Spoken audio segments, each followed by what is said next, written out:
This is shaping up nicely. Time for a change of pace, though. At least at first. The next segment is about Land Rover, and we'll be starting out with the Type 3.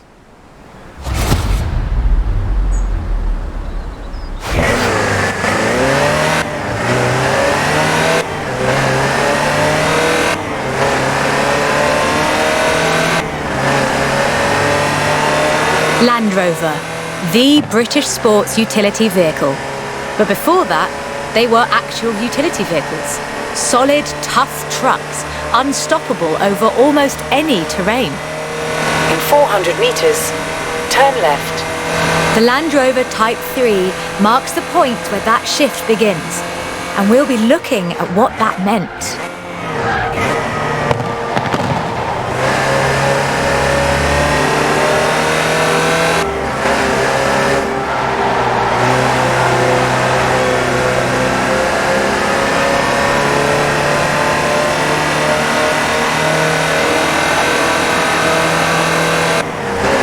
Land Rovers have taken on almost every task imaginable. They've been generators, tractors and ambulances. They've brought peace and carried medicines to disaster zones. They've even been buses. Over 500,000 Series 3s were built, and over 70% of those are still on the road today. They were extensively exported and built under license abroad.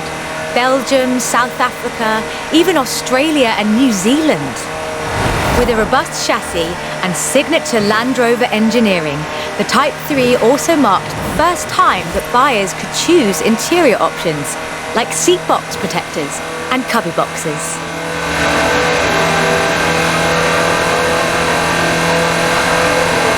That trend continued. And by 1982, Land Rover were offering the county-spec Type 3. Leisure drivers could choose from such luxuries as all-cloth seats, soundproofing and tinted glass. The trend was increasingly clear, and the future of the Land Rover was starting to take shape.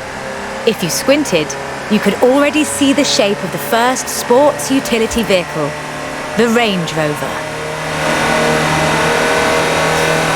While the stock Type 3 would never be particularly fast uphill, there is almost no hill that it couldn't climb, or down for that matter, if you put a proper winch on it.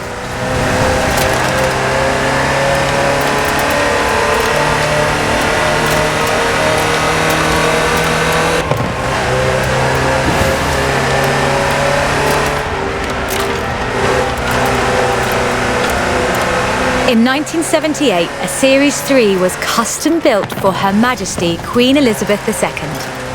It only had 1,892 miles on the clock when it was auctioned into private hands.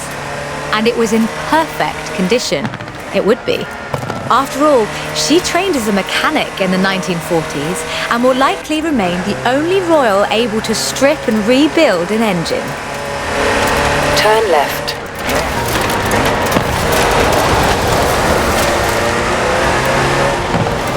In 200 meters, you will arrive at your destination.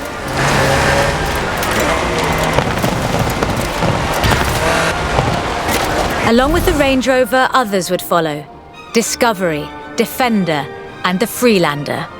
Each a more sophisticated and enjoyable utility vehicle. But none of them were a replacement for the Type 3. They were a different kind of car.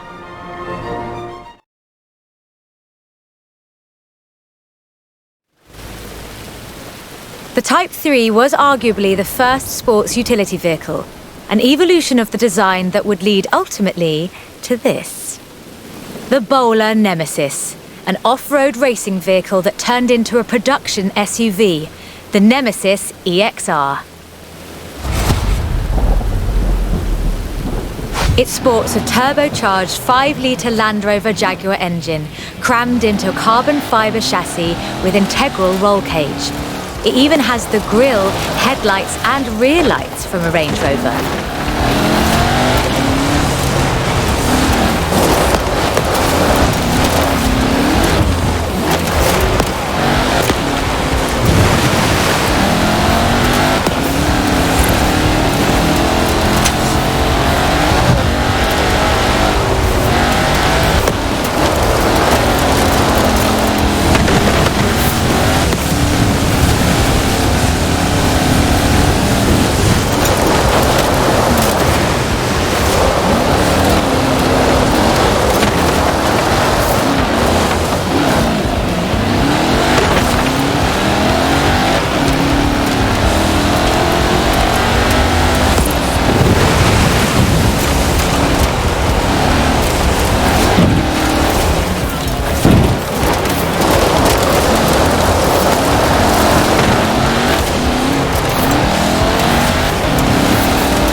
Do you want to see what the Type 3 would be like if it ever stopped doing important things?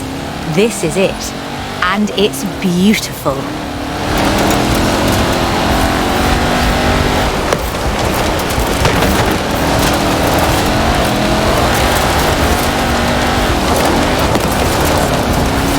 This is an all-terrain supercar. That's the only fair description for this. But that's what you get when you build